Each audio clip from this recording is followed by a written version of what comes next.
Hi there, I'm Celestine, and this is the day. One day following up my telehealth counseling roleplay, I made this reflecting video. I want to start by thinking back on how I went about developing rapport in telehealth setting. Although we're not meeting in person this time, I want you to know that the support I offer remains the same. I said it and as I greeted my client at the beginning of the section, acknowledging the format difference. In my opinion, this is crucial for establishing continuity and safety while allaying my any client concerns regarding to the remote environment.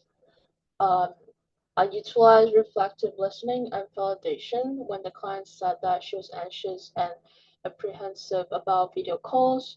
That was a very neutral response. I made the switch from in person to telehealth is a big transition, and it's quite fair to be worried about how it will go.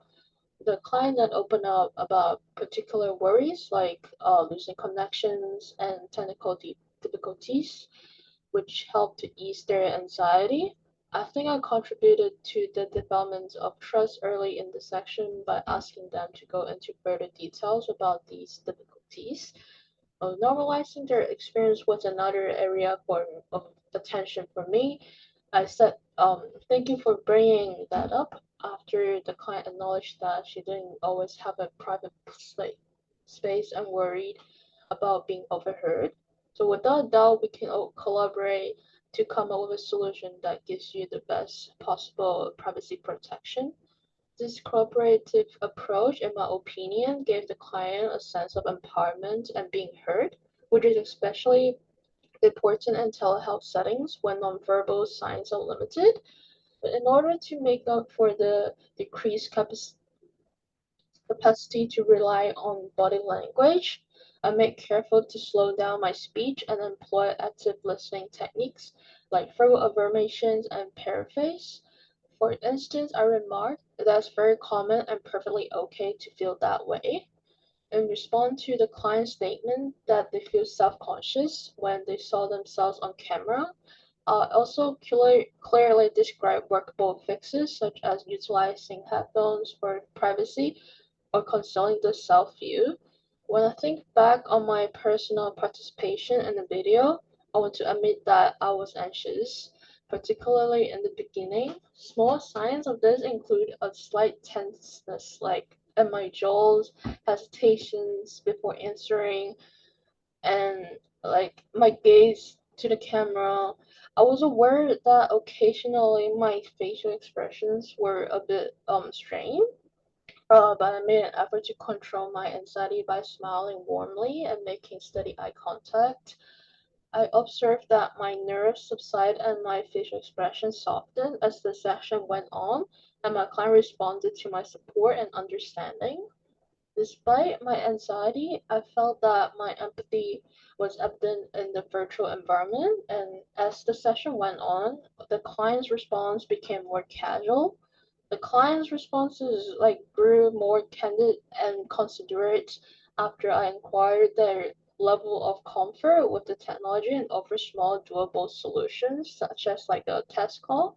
This seemed to be to me that by being so um about these problems, like Rapid was preserved and possibly even enhanced. I could do a better job of clearly describing and reflecting back the client's concern. It sounds like you're facing several new challenges with telehealth, including privacy at home, getting used to technology, and fears about not connecting as much. Like, does that capture it? Is an example of a summary I could have provided after talking about privacy, technology, and presence. By doing this, I could confirm the client's experience and make sure I understand it, in order to elicit the client's thoughts regarding to the particular topics. I may have occasionally offer more open-ended questions. Like for example, how does it feel to know you can always turn your camera off or pause the session if needed?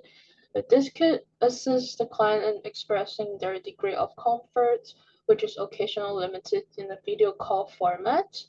Lastly, I think I explained safety and crisis preparation in a clear and concise manner.